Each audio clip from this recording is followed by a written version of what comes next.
What if I told you that some of the smallest black holes in the universe just got a second chance at life? And what if the universe itself is telling us that dark energy might be switching signs, like a cosmic light switch? Welcome back to Cosmos and Cosmology. I'm your host, and today we're diving into a research brief that reads like a scientific thriller. Two independent papers, published on the same day, have converged on the same shocking conclusion.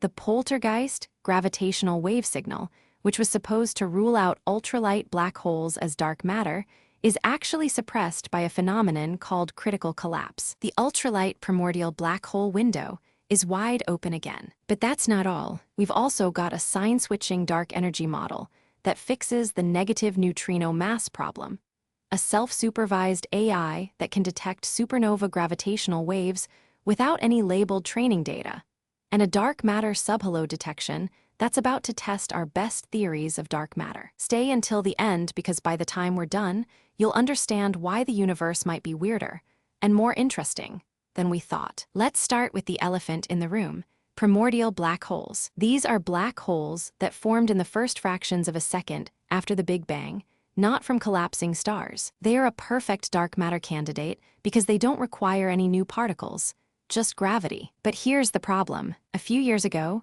researchers discovered a gravitational wave signal called the Poltergeist.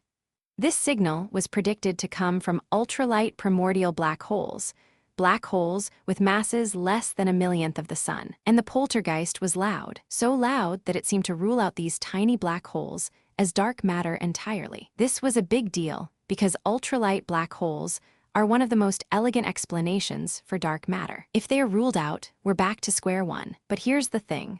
The Poltergeist calculation assumed all black holes had exactly the same mass. That's like saying every single grain of sand on a beach is exactly the same size. And that assumption, it's wrong. Two independent papers today, 2605, 21477, and 2605, 21474, converge on the same result. When you account for the fact that primordial black holes don't all have the same mass, the Poltergeist signal disappears. Here's why. When black holes form in the early universe, they don't all come out the same. There's a process called critical collapse, which produces a universal low-mass tail in the black hole mass function. This tail scales as mass to the power of 378. What does that mean? Imagine you're at a concert, and there's one person screaming. That's the Poltergeist. But now imagine that person is joined by thousands of others, each whispering. The whispers drown out the scream. That's what's happening here. The low mass tail from critical collapse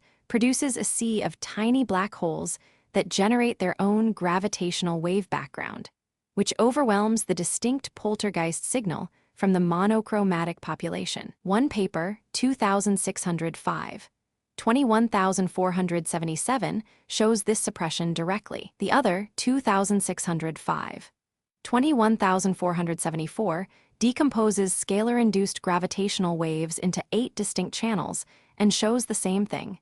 Include the Choptwick mass spread, and the Poltergeist vanishes, replaced by a different, scalar-induced background. So what was once considered ruled out, ultralight primordial black holes as dark matter, is now viable again. The window is open. But that's not all. Let's talk about neutrinos. The standard model of cosmology, lambdictum, has a problem. When you combine data from the dark energy spectroscopic instrument, the cosmic microwave background, and supernova, you get a best-fit neutrino mass that's negative. That's unphysical. Neutrinos can't have negative mass. It's like measuring your height and getting -3 feet. So what's going on? Paper 2605, 21456 has an answer. Maybe it's not the neutrinos.